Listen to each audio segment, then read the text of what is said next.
저희는 구정 신정을 다 지내서 새해 복 많이 받으십시오.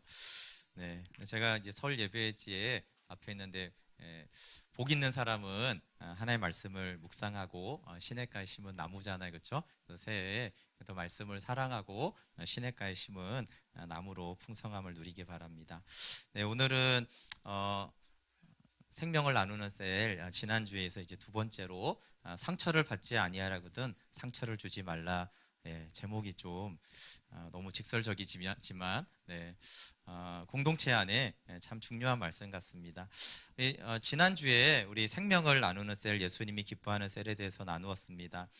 요한이 굉장히 관심이 있는 것은 생명의 공동체가 되어지는 것입니다. 그리고 우리가 말씀을 보고 듣는 세 가지가 있는데, 하나는 이렇게 이제 어떤 설교자를 통해서 말씀을 듣는 것이고, 두 번째는 우리가 성경을 읽고 묵상하는 것입니다. 근데 이제 세 번째가 매우 중요한데 굉장히 간과되고 또 실제로 가장 어려운 것이 이 세 번째 같아요. 그것은 생명의 사람들의 사귐의 공동체입니다.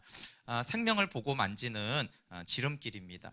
제가 지난주에 영어에 대해서 얘기를 했는데, 영어를 배웠지만 영어를 잘하는 사람이 많지 않잖아요. 10%에서 20% 될까 모르겠어요. 요즘 아이들은 조금 더 잘하는 것 같기는 합니다. 그런데 우리가 다 할 수 있는 언어가 여기에 있죠. 어떤 게 있습니까? 네, 한국어 잘하잖아요. 네, 지금 제가 하는 말 못 알아듣는 분 계십니까? 유치원 아이들도 다 알아듣죠. 어떻게 한국어는 다 잘하죠? 영어하고 차이가 뭡니까? 배운 거의 차이입니까? 그렇지 않아요.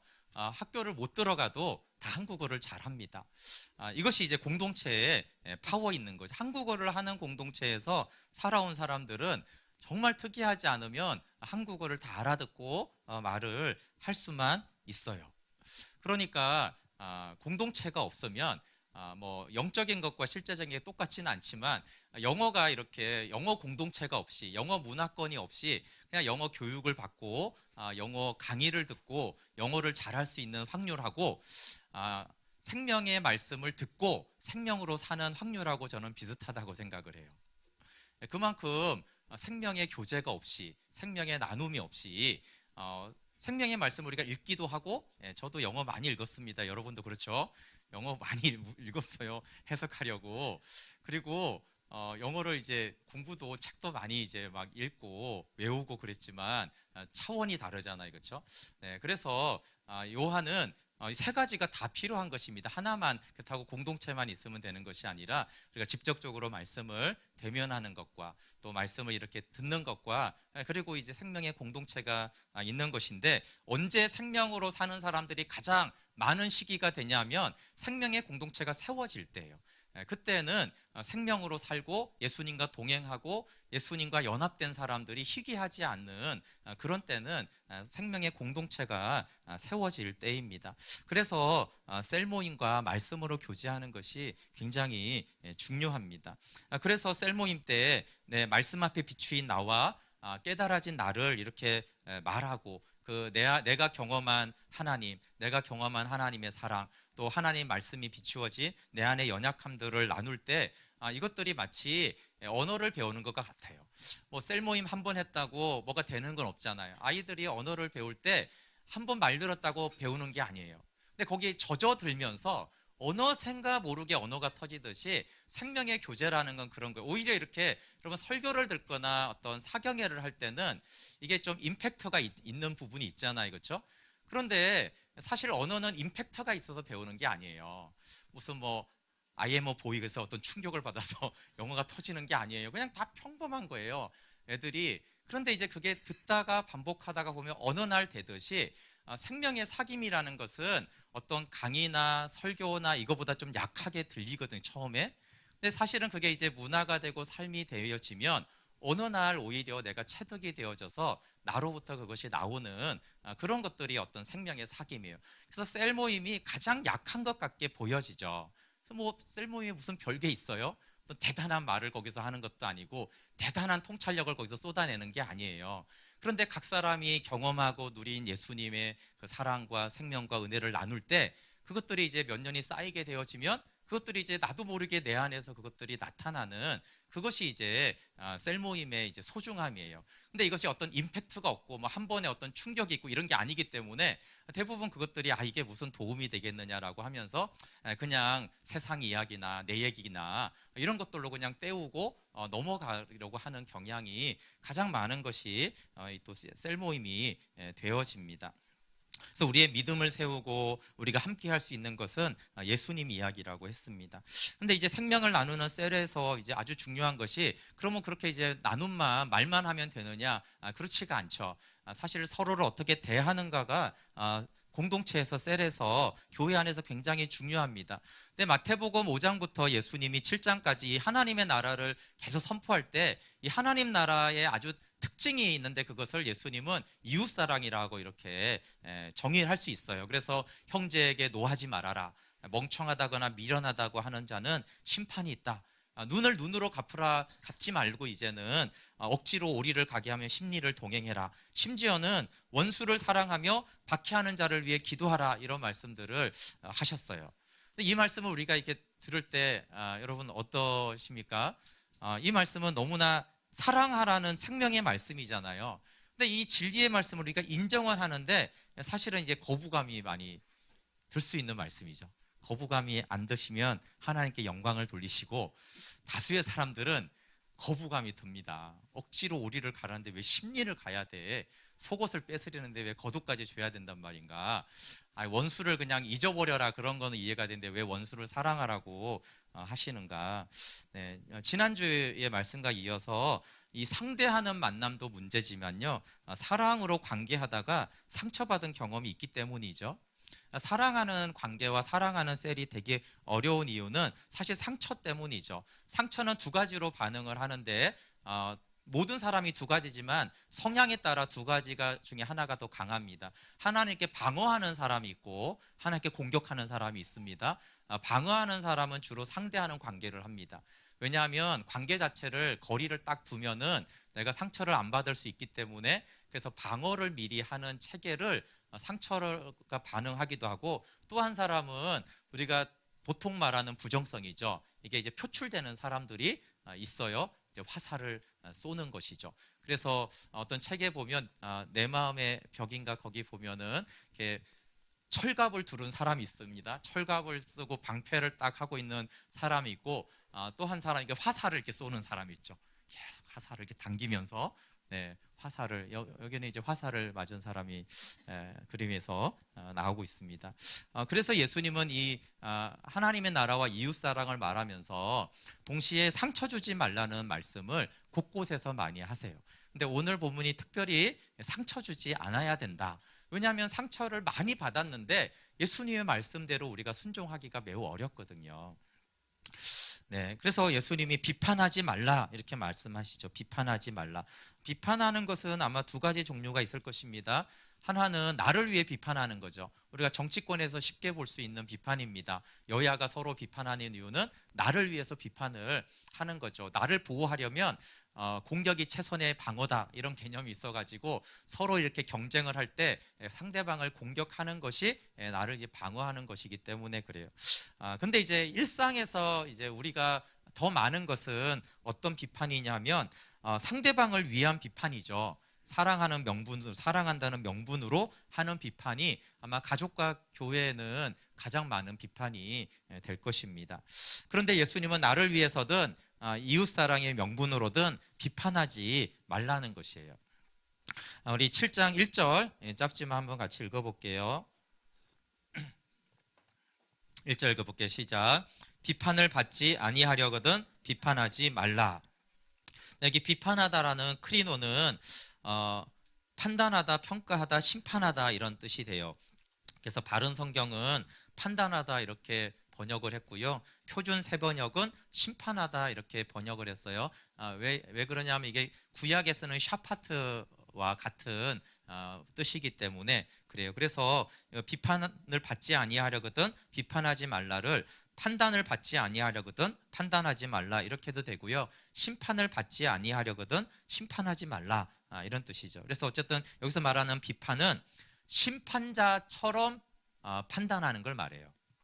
내가 심판자가 된 것처럼, 마치 하나님이 된 것처럼 내가 어떤 사람을 판단해서 이제 말하는 것을 여기서 말하는 비판이라고 하는 것입니다. 그리고 원어에서는 비판하지 말라가 앞문장에 있어요. 그러니까 비판하지 마라, 이것이 이제 첫 번째예요. 강조하는 것이죠. 그리고 이게 현재 명령형인데 헬라어의 현재형은 계속적인 뜻이 있어요. 계속 비판하지 말라는 거예요. 계속.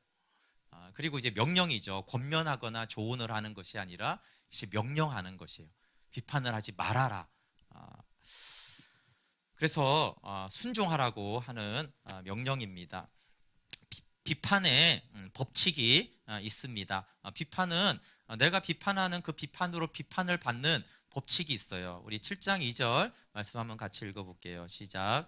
너희가 비판하는 비판으로 너희가 비판을 받을 것이요 너희가 헤아리는 그 헤아림으로 너희가 헤아림을 받을 것이니라. 아멘. 네, 우리가 비판하는 사람들의, 우리가 다 비판자들인데 착각이 있죠. 비판하는 사람들의 착각인데 그것은 내가 이렇게 잘 판단해줘서 잘 교정해주면 그나 교회가 더 좋아질 것이다. 이런 항상 착각을 합니다. 내 마음을 알겠지. 내가 너를 위해서, 너희 발전을 위해서 비판하는 나의 마음을 알겠지. 이게 착각입니다. 현실은 어떻게 되죠? 현실은 이 그림처럼 됩니다. 당신이 비판하는 순간 또 다른 비판의 대상이 되어집니다.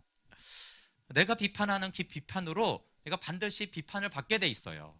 내가 비판을 하면 그 사람이 교정되고 감사하고 좋아지는 게 아니라 내가 비판을 받게 돼 있는 것이죠. 문제가 두 가지가 있습니다. 비판을 할 때. 첫 번째는 비판하는 자가 비판할 자격이 있는가라는 뜻이에요. 심판자의 자격이 있는가, 판단할 자격이 있는가가 있고, 두 번째는 비판을 받는 사람이 비판을 받아들일 겸손이 있는가. 둘 다 없어요. 비판하는 사람이 비판할, 심판할 자격도 없고 그 비판을 받아들일 만한 겸손이 있는 사람이 없다는 것이에요. 여러분 여기 이 뜻이 이제 심판 뜻이 있다고 그랬잖아요, 그렇죠? 그리고 하나님의 심판도 인간들이 엄청 저항합니다. 하나님이 심판에도 저항을 많이 해요. 근데 사람이 심판하는데 그거를 수용하고 순종할 사람이 얼마나 있을까요? 없다고 봐야죠. 하나님께만, 하나님의 심판에만 아멘해도 겸손하다고 봐줘야 돼요. 왜냐하면 하나님께도 계속 대항하고 하나님 심판하면 따지고 원망하니까요. 그래서 광야에 둔 것은 너를 낮추시고 이게 심판의 한 부분인데 계속 이스라엘 백성들이 원망하고 비난하잖아요, 그렇죠? 근데 하물며 허물 많고 죄 많은 인간이 심판을 하고 판단하고 비판을 하는데 옳습니다, 이렇게 받아들일 겸손한 자가 얼마나 있겠습니까? 그래서 자격도 없고 받아들일 사람도 없는 것이 비판입니다. 그리고 비판자의 모순이 있어요. 비판자의 모순 뭡니까? 나는 너를 위해서 비판을 하는데 상대방이 나를 위해서 비판을 하면 견디지 못하고 분노하는 것이죠. 그래서 충고를 자주 하고 자주를 하는데 남에게 충고를 들으면 못 견디는 거죠. 그럼 사실은 입을 다물어야 되는 게 맞죠. 나는 충고를 잘하는데 남이 충고하면 너무 싫어요. 그런데 남이 충고하면 너무 싫은데 내가 충고할 때 저 사람이 좋아할 거라고 생각하는, 근데 사실 이게 대부분 우리의 현실입니다. 비판을 하게 되어지면 결국은 서로 비판하게 되죠. 그리고 그들은 분리되고 분쟁해요. 그래서 아까 그 비판이라는 크리노에 또 다른 뜻이 있는데 분리하다, 절단하다, 분쟁하다 이런 뜻이 있어요. 그러니까 비판은 분쟁을 낳게 돼 있어요. 한쪽의 비판으로 끝나지 않고 비판은 서로 싸우고 관계를 단절시키거나 아니면 분쟁을 만드는 것이죠. 그래서 우리는 가족과 교회에서 위한다는 명분으로 비판을 하다가 서로 비판하다가 분리하고 분쟁을 하게 됩니다. 그래서 예수님은 너희가 헤아리는 그 헤아림으로 너희가 헤아림을 받을 것이다.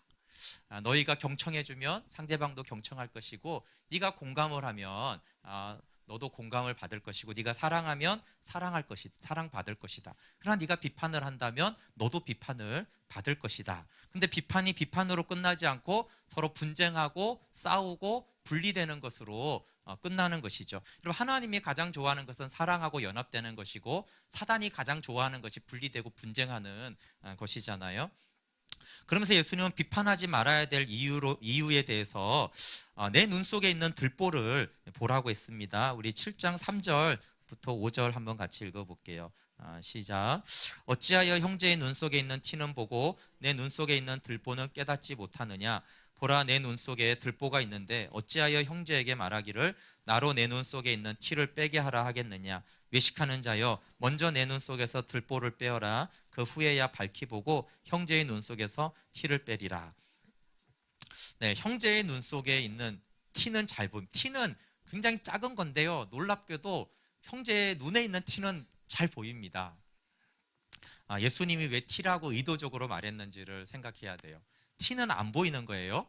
근데 우리 눈에는 너무 잘 보인다, 이런 뜻으로. 근데 티다, 너무 잘 보이는데 왜 티일까, 이렇게 이제 말씀하는 것이죠.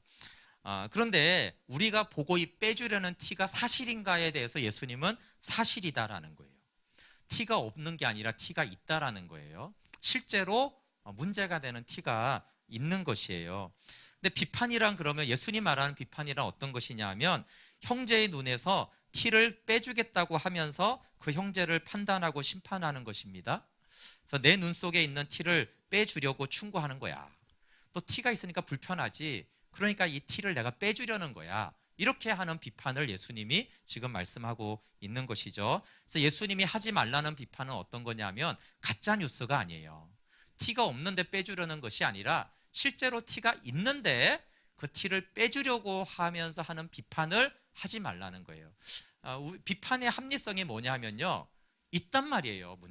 문제가 있잖아. 이게 비판을 할 수 있는 합리성을, 근거를 제공하기 때문에 예수님이 하신 말씀은 있다 그래, 있는데도 비판하지 말라는 거예요. 그러면서 티보다 더 큰 문제가 있다라는 거죠. 진짜 문제는 자기 눈 속에 들보가 있다는 것을 깨닫지 못하는 것입니다. 근데 여기에 티는 보고 들보는 어때요? 깨달아야 된다고 하는 거예요. 그렇죠. 남의 티는 보이지만 자기 눈 속에 있는 건 못 보잖아요. 그러니까 이건 깨달아야 되는 거예요. 보이지가 않아요. 그래서 이게 더 문제가 되죠. 내가 내 눈에 들보가 보이면 볼 수가 없고 깨달아야 돼요. 근데 이제 우리 눈 속에 있는 들보를 볼 수 있는 건 거울을 봐야 되는 거죠.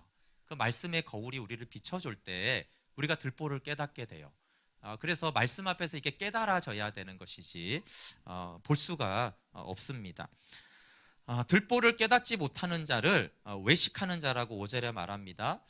외식하는 자는 티를 빼내는 데는 아주 혈안인데 들보를 보기는 싫어해요. 그래서 남의 티를 보고 빼주려고는 헌신까지는 하지만 자기에게 들보가 있다는 것을 인정하고 빼기를 싫어합니다. 이 남의 티를 빼준다라는 것은 무슨 뜻이겠어요? 이것은 여러분 율법을 행하고 외식하는 자니까 율법을 행하고 실제로 남을 도와주려고 하는 자예요. 그런데 자기에게는 정직하지 않은 자가 외식하는 자입니다. 그럼 자기 들보를 깨닫지 못하는 만큼 자기가 상처 주는 것을 깨닫지를 못합니다. 그래서 들보를 깨닫지 못하면 상처 주고 있다는 것을 깨닫지를 못해요. 근데 예수님이 왜 비유를 티와 들보라고 했을까요? 하필 깨와 콩알 이래야지 되지 않나요? 티는 거의 보이지 않고 또 들보는, 들보 여기 그림을 그렸잖아요. 이 들보가 뭐라고 그랬어요? 천장에 이렇게 옛날 집에 이렇게 기둥 같이 있잖아요, 그렇죠? 그게 들보예요. 그러니까 들보는 눈에 들어갈 수가 없어요. 그리고 들보는 안 볼 수가 없죠. 너무나 큰데, 너무나 이런 아름드리 나무로 하는 것이 이제 들보거든요. 사실 이 그림으로도 다 표현을 할 수가 없죠. 근데 예수님은 왜 남의 눈에 있는 건 티라고 말하고 자기 속에 있는 건 들보라고 말했을까요? 들보는 그러니까 너무나 크기 때문에 깨달을 수밖에 없다는 거예요. 그런데 외식하는 자는 깨닫지 못하는 거예요. 그러니까 티는 원래 잘 안 보여야 되는데 티는 기가 막히게 보이고, 들보는 누구나 다 깨달을 수밖에 없을 만큼의 큰 건데도 깨닫지 못하는, 그래서 이 외식의 문제를 말해요. 외식하는 자의 특징이 그렇다는 거예요. 외식하는 자는 자기 안에 있는 들보는 너무 큰데도 안 보인다고 그러고 못 깨닫는다고, 상대방에 있는 티는 정확하게 잡아내는 능력을 가지고 있는 것이 외식하는 자의 특징이에요. 이 외식하는 자의 들보는 스스로 선악의 기준이 되는 것입니다. 아까 이제 심판자가 돼서 판단한다고 그랬잖아요, 그렇죠? 근데 창세기에 스스로 선악의 기준이 되는 것이 타락의 이유라고 했습니다. 선악을 알게 하는 것이 죄가 아니라 하나님이 선악의 기준이시죠. 근데 내가 선악의 기준이 되는 것을 죄의 타락입니다. 그래서 스스로 하나님 노릇하면서 자기 중심적으로 이기적인 기준을 가지고 사람들을 판단하는 것을 말합니다. 그래서 형제의 티를 자기 기준으로 이게 티다, 이게 문제다라고 판단하는 것이 외식하는 자의 비판입니다. 근데 이제 비판을 하지 말라고 그랬다고 해서 그러면 어떤 말도 해도 되지 안 되는구나, 그렇지 않습니다. 우리는 분별을 해야 돼요. 그래서 예수님이 하고 싶은 궁극적인 얘기는 비판을 하지 말라로 끝나는 것이 아니라 티를 빼내려고 하지 말라는 것이 아니라 진짜로 티를 빼내주는 사람이 되라는 거예요. 우리 5절 말씀 같이 한번 읽어볼게요. 다시 한번 5절 읽어볼게요. 시작. 외식하는 자여 먼저 내 눈 속에서 들보를 빼어라. 그 후에야 밝히 보고 형제의 눈 속에서 티를 빼리라. 형제의 티는 실제로 문제가 되는 거예요. 여러분, 티가 눈에 들어가면 어떻습니까? 자기가 상처가 나죠. 되게 불편합니다. 그리고 티가 있으면 다른 사람에게 상처를 줍니다. 그래서 눈에 티가 들어가면 티를 빼야죠. 티를 빼지 말라는 것이 아닙니다. 티를 빼야 된다라는 것이에요. 내 눈이 아프고 내 눈에 티가 있으면 상대방을 잘 못 보잖아요. 그러니까 판단력이 흐려요. 티가 있는 사람은 자기 쪽에는 아프고 사람들을 자꾸 왜곡해서 보거든요. 눈을 잘 뜨지를 못하니까. 그러니까 티는 문제가 되는 것입니다. 그래서 여러분, 아무도 티를 빼지 않고 모든 사람이 눈에 티를 가지고 있는 공동체를 생각해 보세요. 여기 지금 여러분이 다 눈에 티가 있어요. 그리고 예배하고 한번 셀 모임 해보세요. 다 이러고 막 이러고 얼마나 그게 이상하잖아요. 난리 납니다. 자기 자신은 비난하고 자기를 정죄하고 남은 탓하고 원망하고 그런 공동체가 돼요. 다 티가 있으면. 그런 예수님이 그렇게 하라는 것이 아닙니다. 예수님 말하는 것은 하나님의 마음과 지혜로 분별해서 티를 빼내어 주는 자가 되라는 거예요. 예수님이 어떤 분이시냐면 우리의 들보와 티를 빼려고 오신 분이세요. 예를 들어서 심령이 가난한 자가 복이 있다 이렇게 말했잖아요, 그렇죠? 이 마음이 완악함과 살찐 마음은요 들보예요, 대들보예요, 그렇죠? 그래서 그 대들보를 빼라고 예수님 말씀하시는 것이죠. 또 너희가 형제에게 노하거나 멍청한 놈이라고 하지 말아라. 이게 이제 우리의 티거든요. 그런 티를 예수님이 빼시려고 말씀을 선포하시고 십자가의 사랑으로 우리를 품어주시는 거예요. 그래서 너희가 들보를 빼고 형제의 티를 빼내주는 자가 되라는 거예요. 근데 그거는 어떻게 할 수 있을까요? 물론 우리가 말씀 앞에서 첫 번째 깨달을 수 있는데, 두 번째는 내가 비판하는 것처럼 말을 했는데 상대방이 정말로 그 티를 빼고 고마워하면 말하는 사람이 들보가 없는 거예요. 들보가 없는 사람이 그 티를 빼면 좋겠어요 라고 말을 하면요, 그 사람이 티를 빼요. 근데 들보가 있는 사람이 그 티를 빼라 그러면 어떻게 한다고요? 더 열받아가지고 티가 더 커지는 거죠. 티가 뻥튀기가 돼가지고 오히려 더 공격하고 기분 나빠하고 아니면 속으로 상처받아가지고 이제 동굴 속으로 들어가면은 그러면 뭘 알 수 있어요? 내가 들보가 있구나. 그걸 알 수가 있어요. 그래서 사실은 예수님은 티를 빼내주시는 분이시죠. 사실 그렇게 외식을 벗어나서 정말로 사랑과 분별로 온유함으로 해주는 사람이 공동체에 필요합니다. 그래서 분별은 필요한 것이죠. 비판하지 말라는 예수님의 뜻은 사실 상처 주지 말라는 것으로 표현이 됩니다. 왜냐하면 예수님이 비판하지 말라만 말한 것이 아니라 노하지 말아라, 맹세하지 말아라, 여러 말씀이 상처 주지 말고 서로 사랑하는 이웃이 되라는 것이기 때문에 그래요. 그래서 서로 사랑하려고 할 때 공동체의 문제는 상처도 주고 상처를 주고 사랑도 하고 둘 다를 한다라는 것이 어려운 것이죠. 사랑만 하면 괜찮고 상처만 주면 안 괜찮지만 상처만 주는 사람은 단절해 버리면 되는데, 우리의 어려움은 사랑도 주고 상처를 준다라, 상처도 주는 이 어려움이 동시적으로 있는 것이죠. 근데 예수님이 특별히 이제 상처를 주는 1순위를 직접 지적하신 것이 비판이에요. 비판. 심판하고 판단하는 것입니다. 그리고 이 상처를 아주 전염시키는 1순위도 비판입니다. 내가 비판하면 아까 상대도 비판하고, 그리고 끼리끼리를 비판합니다. 여러분, 그 장년부도 비난이 아주 문제인데, 그 청년부를 제가 오래 할 때 아주 문제가 되는 것이, 청년들이 연애를 하는 거예요. 연애하는 걸 잘 인도자가, 리더가 잘 하지 못하면요, 청년부 정체가 쑥대밭이 돼요. 근데 이제 청년들은 이게 목사님하고 무슨 상관이냐, 그리고 지네들끼리 막 사귀거든요, 몰래. 근데 문제는 서로 원수되어 헤어질 때가 문제예요. 근데 사람들은 둘이 사귀다가 헤어졌는데 뭐가 문제냐, 그런데 그렇지가 않습니다. 이게 어떻게 논리가 되냐면요, 두 사람이 이렇게 싸우잖아요. 이제 원수가 되잖아요. 그럼 두 사람이 싸우는 게 아니고 이쪽 파가 생겨요. 이쪽 친한 친구들이 이쪽을 편듭니다. 그 저쪽 손가락 있죠? 저쪽 손가락이 이렇게 뭉칩니다. 그래서 이쪽 파와 저쪽 파가 이제 싸우게 돼요. 그래서 이렇게 돼요. 삼각관계는 큰일 납니다. 세 파가 싸워요. 세 명이 싸우면 괜찮아요. 근데 그렇지 않고요. 그렇게 나쁜 짓을 했어? 못된 놈이야 이러잖아요. 그럼 막 이렇게 비난을 할 거 아니에요. 그럼 이렇게 세워요. 친한 친구들이 이 부류로 다 모여요. 그래서 그 사람을 비난하죠. 그럼 이쪽에 친구들이 다 모입니다. 그래서 걔를 비난하죠. 그럼 이렇게 되지 않고요. 얘네들이 쟤네들을 비난해요. 쟤네들은 이상한 애들이야. 삼각관계면 이렇게 되죠. 근데 한 커플만 싸우다가 헤어지나요? 저쪽 커플도 또 그러잖아요.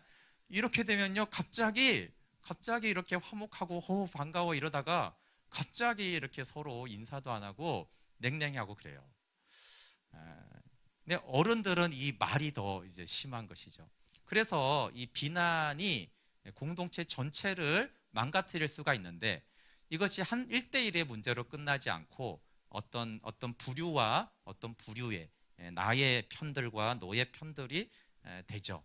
그러면 전체가 상처투성이가 되는 것입니다. 그래서 예수님이 비판하지 말라는 것은 한 사람에 대한 배려도 있지만 그렇게 어떤 공동체를 무너뜨리지 말라는 것이에요. 예수님의 뜻은 공동체 안에서 상처 주는 행위를 하지 말라는 것입니다. 그래서 비판만 말한 것이 아니죠.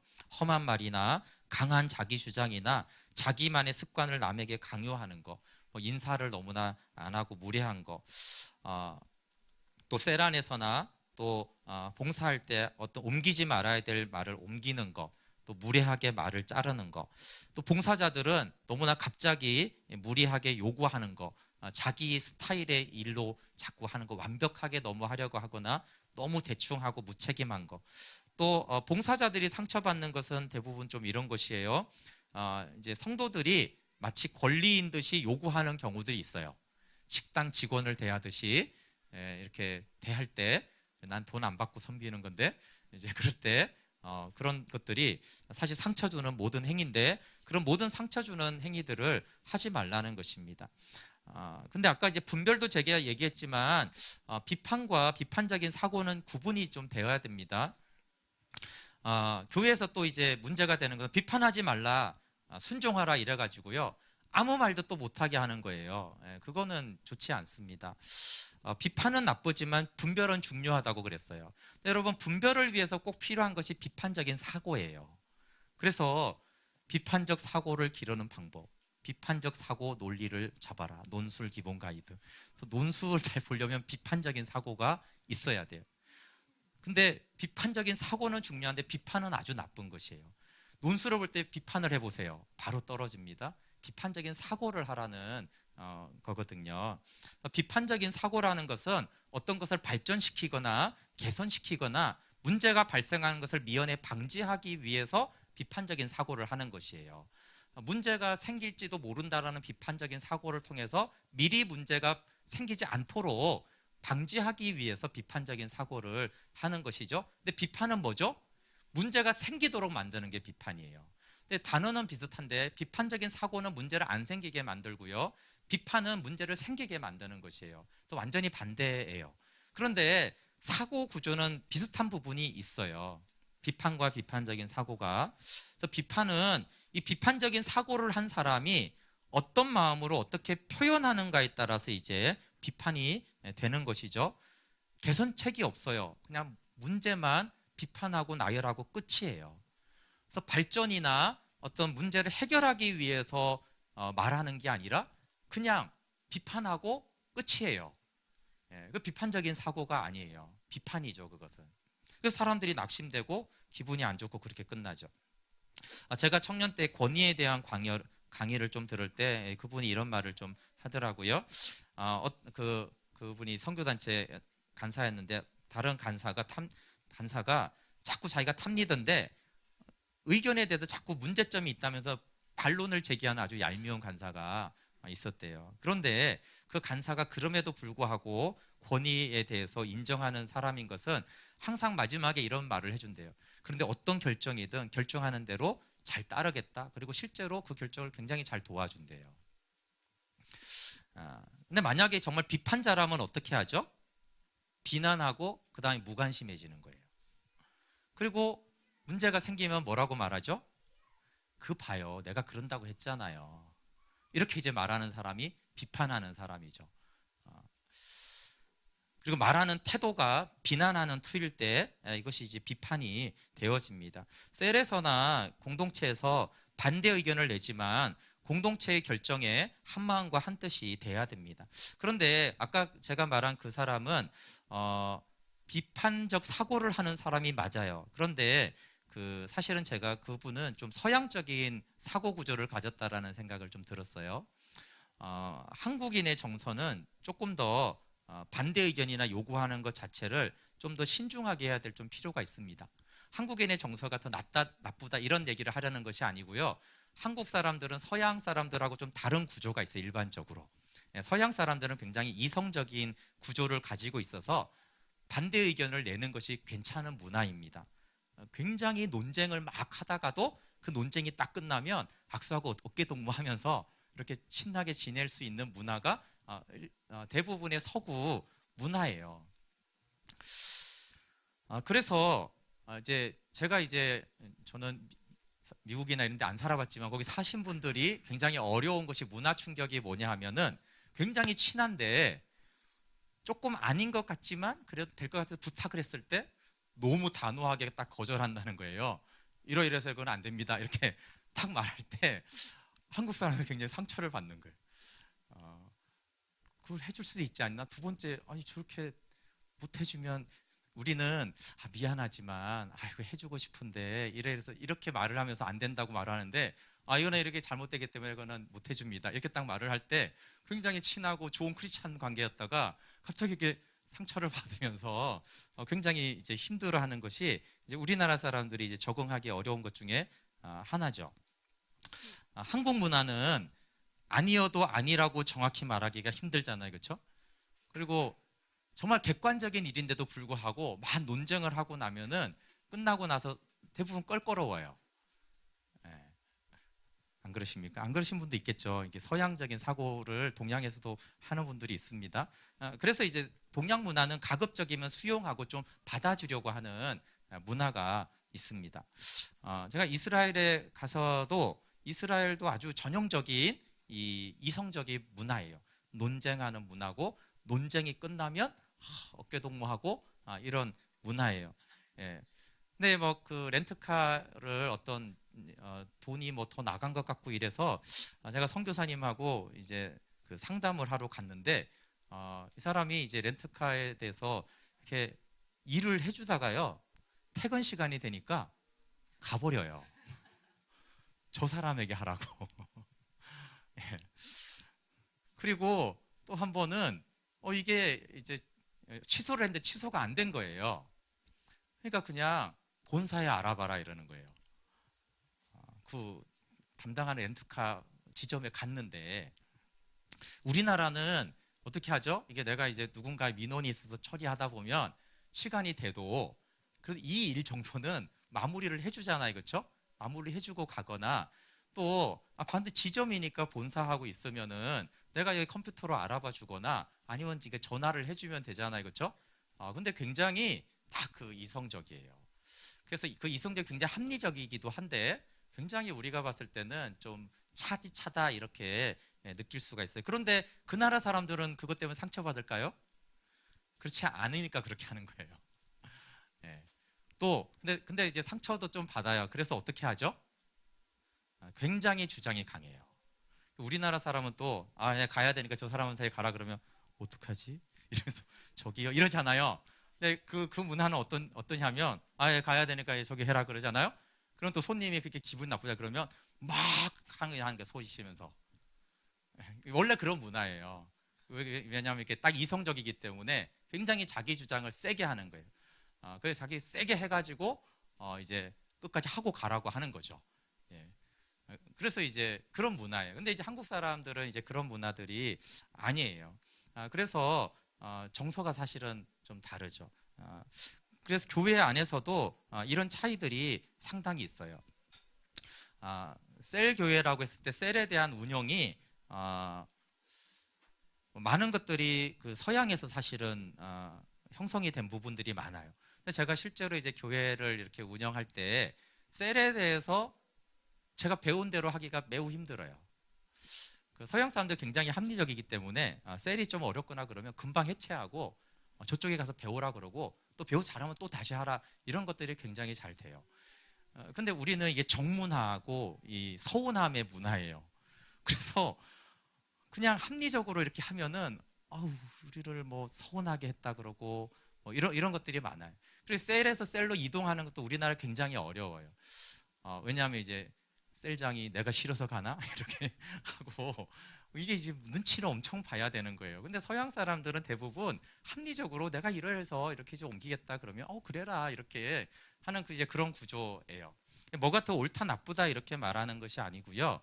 한국 사람들의 정서가 있기 때문에 한국 사람들은 사실 비판적인 사고도 부드럽게 얘기하고 예의 있게 말하는 것이 중요해요. 그 상대방을 배려하면서 얘기하는 것이 중요합니다. 예수님이 말한 이웃사랑의 황금률이죠. 우리 12절 말씀 한번 같이 읽어볼게요. 시작. 그러므로 무엇이든지 남에게 대접을 받고자 하는 대로 너희도 남을 대접하라. 이것이 율법이요 선지자니라. 예수님이 이제 비판하지 말라는 것은 한 부분이고 전체적으로 하고 싶은 말씀은 대접받고 싶은 대로 남을 대접하라는 것이에요. 이게 모든 율법의 완성이다. 이웃사랑의 표본이다. 근데 여기도 좀 오해할 부분들이 있어요. 대접받고 싶은 대로 대접받고 싶은 그 방식으로 남을 대접하는 것은 안 됩니다. 이게 귀질하고 취향이 다 다르잖아요, 그렇죠? 여기가 보면 다이어트 중인 누나를 배려해서 내가 다 먹었다. 이렇게 하면 안 됩니다. 자기 생각대로 하면 안 돼요. 우리가 대표적인 잘 아는 얘기가 있어요. 여우와 두루미 얘기를 잘 아시죠?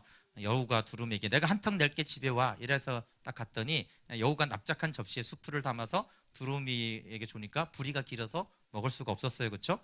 그러니까 이제 두루미가 이번에 내가 한턱 낼 테니까 집에 와라. 그러니까 입이 긴 병에 고기를 담아서 준 거죠. 근데 여우가 이제 부리가 없으니까 먹을 수가 없는 얘기죠. 위키백과에 보면 교훈 이렇게 돼요. 교훈 나와 있어요, 인터넷에. 남에게 상처를 준 자는 언젠가 자신도 똑같이 상처를 입는다. 예수님 말씀하고 똑같이 하는 거죠. 근데 이게 뭐 악의가 없어도 만약에 좋은 마음으로라도 여우가 여우의 방식대로 여우가 대접받고 싶은 대로 하면 안 된다고요.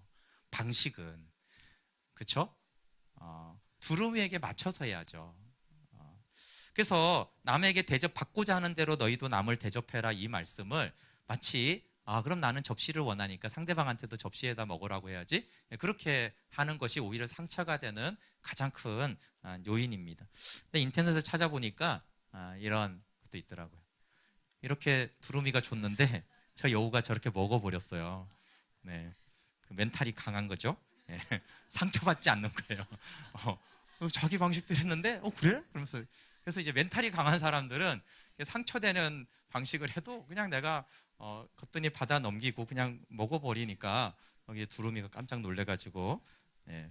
그래서 우리가 뭐 기질이 다양하잖아요, 그렇죠? 뭐 기질이 심리학 쪽에서 많지만 뭐 대표적으로 다협, 담질, 우울, 점액 네 기질로 이렇게 해도 사람들의 방식이 원하는 게 다 달라요.